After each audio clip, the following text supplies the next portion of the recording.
नमस्कार. हिंदुस्तान पोस्टमध्ये आपल्या सर्वांचं हार्दिक स्वागत आहे. मी चंद्रशेखर नेने, आंतरराष्ट्रीय घडामोडींचा अभ्यासक.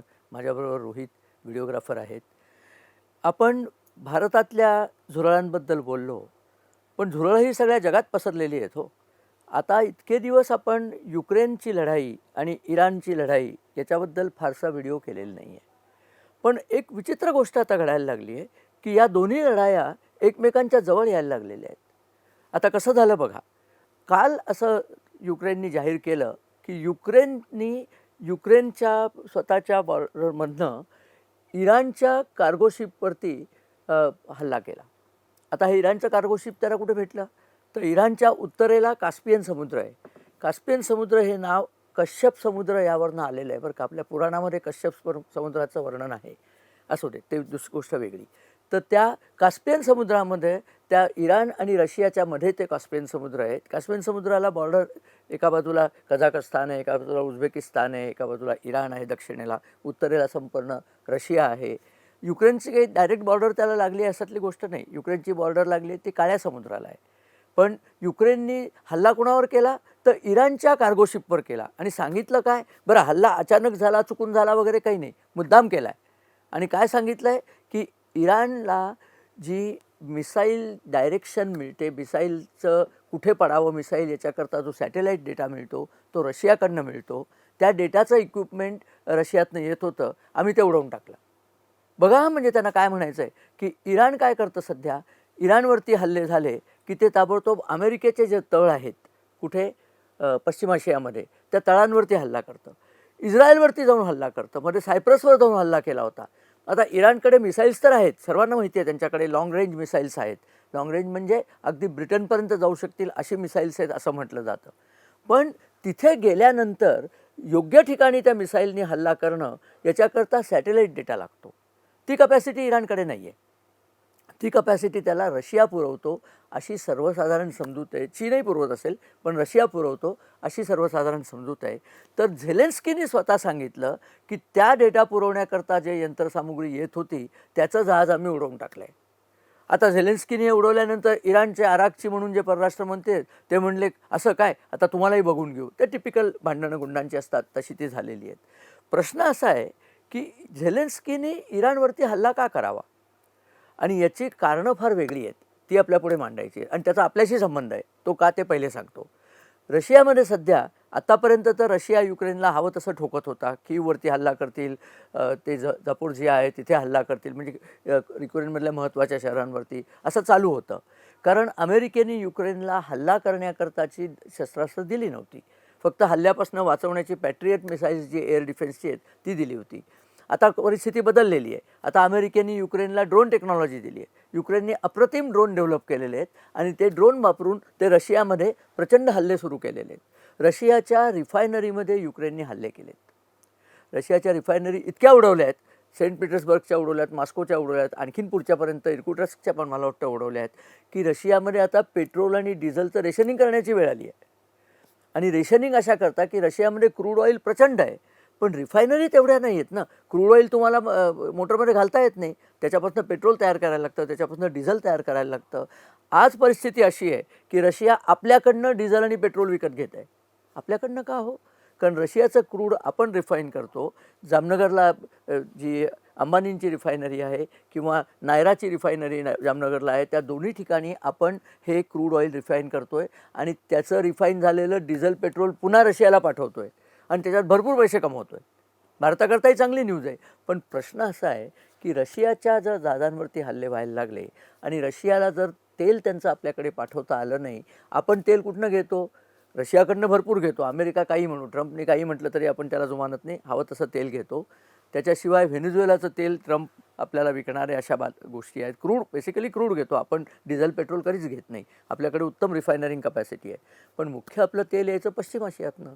Saudi Arabia, United Arab Emirate, Qatar, यांच्या कतारकडनं गॅस येतो आणि होर्मुझच्या समुद्रधुनीतले लढाई असल्यामुळे तिकडनं कमी यायला लागलं, म्हणून तर टंचाई निर्माण नाही का झाली. त्यामुळे आपण ते रशियातनं घेतो. रशियाचं तेल असं सगळं जग फिरून आफ्रिकेच्या दक्षिणेकडनं वगैरे येतं आणि ते आपण वापरतो. आता रशियावरती जर हल्ले व्हायला लागले आणि रशियाच्या तेलाच्या टँकर जर जळायला लागले तर आपल्याकडे तेल यायचं नाही हो. आणि मग पंचायत होऊन बसेल. आपल्याकडे तेलाचे भाव वाढतील. आपल्याला माहिती आहे तेलाचे भाव वाढले म्हणजे इंधन तेलाचे की बाकी सगळ्या गोष्टींचे भाव वाढतात. म्हणजे भाववाढीची एक लाट आपल्या देशावर येऊ शकते. त्यामुळे रशियाचं वाईट होणं हे आपल्या फायद्याचं नाही, पण ट्रम्पच्या फायद्याचं आहे. कारण ट्रम्पला रशिया इराणला मदत करतो हे अजिबात आवडत नाही. ट्रम्पला इराणचं युद्ध जिंकायचं आहे. आता इथे झेलेन्स्कीची एंट्री होते. झेलेन्स्कीला रशियापासून स्वतःचं संरक्षण करण्याकरता अमेरिकेच्या मदतीची गरज आहे. आरागचीने तर सांगूनच टाकलं की हा झेलेन्स्की फुकट्या माणूस आहे, अमेरिकेकडनं फुकट शस्त्रास्त्र घेतो आणि लढाई करतो. फ्री लोडर असा त्यांनी शब्द वापरला आहे झेलेन्स्कीकरता.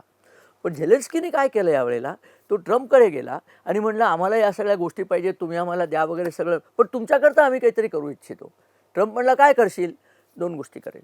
एक म्हणजे आमच्याकडे जी रेअर अर्थ मिनरल्स आहेत ती आम्ही तुम्हाला देऊ, ते त्यांनी आधीच सांगितलेलं आहे.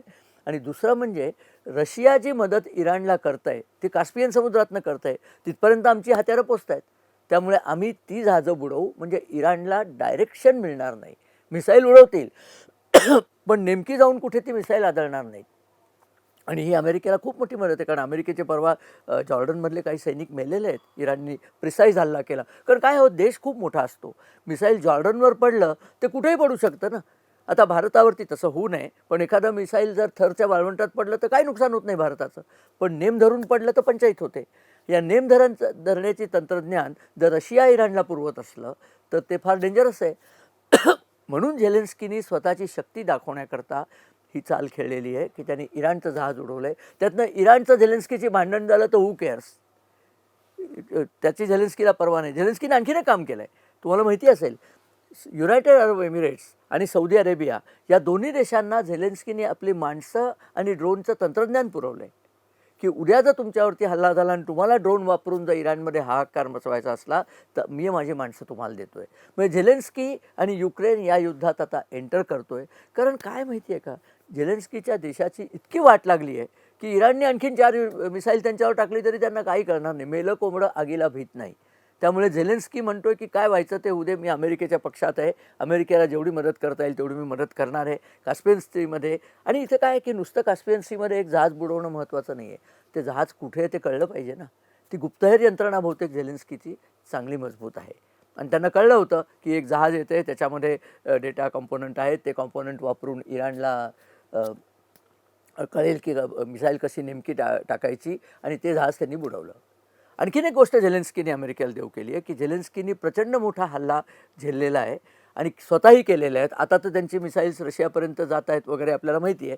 अजून अमेरिकेने टोमाहॉक मिसाईल दिलेली नाही आहे. ती दिली तर रशियाचं ते म्हणजे तळपटच करेल आणि तिसरं विश्वयुद्ध होईल अशी शक्यता जास्ती आहे. ते जाऊ दे, परंतु हे सगळे हल्ले केल्यानंतर आम्ही त्यांच्या शस्त्रास्त्रांना कसं प्रत्युत्तर देतो, आमची शस्त्रास्त्र त्यांच्यापर्यंत कशी पोचतात, याचा खूप डेटा गोळा होतो लढाईमध्ये. आणि तो डेटा झेलेन्स्कीकडे प्रत्यक्ष डेटा असल्यामुळे तो डेटा झेलेन्स्की अमेरिकेला देऊ शकतो. आपण नाही का सिंदूरमध्ये कितीतरी डेटा गोळा केला की पाकिस्तानचं कसं लखतरं टांगलेली आहेत, तर तो लढाईमध्ये डेटा खूप महत्त्वाचा असतो. तो डेटासुद्धा अमेरिकेला झेलेन्स्कीकडनं मिळेल. त्यामुळे आता लढाईचा पट अधिक विस्तृत झालेला आहे. इस्रायल तो डेटा मागेल, कारण इस्रायलवरती इराण हल्ला करत आहे, त्यामुळे इस्रायलला त्याची गरज आहे. बरं, इराण आणि अमेरिकेची लढाई अजून चालूच आहे. अमेरिकेने इराकच्या पंतप्रधानाला सांगितलं इराणला जरा समजवायला जा, इराणने त्याला हाकलूनच दिलं की तो अमेरिकेचा पित्या आहे, तुझ्याशी आम्हाला बोलायचं नाही. लढाई ती काही थांबते असं दिसत नाही आहे. आत्ता अमेरिकेने त्यांच्यावरती बॉम्बिंग थांबवलं आहे. त्याचं एक कारण म्हणे असं आहे की अमेरिकेकडे आता मिसाईल सप्लाय कमी झाला आहे. ते काही दिवस मिसाईल मॅन्युफॅक्चर करून ते पुन्हा बॉम्बिंग सुरू करतील अशी पण वार्ता आहे, पण खरी गोष्ट अजून कोणाला कळलेली नाही आहे. परंतु मला आपल्यापर्यंत हे आणायचं होतं की झेलेन्स्कीनी याच्यात उडी घेतल्यामुळे युद्धाचा पट आता अधिक विस्तृत झाला आहे. त्या विस्तृत पटावरती जर रशियावरती हल्ले झाले, जे होतातच आहेत, तर रशियाची परिस्थिती गंभीर झाली तर त्याचा आपल्या तेलाच्या सप्लायवरती परिणाम होऊ शकतो.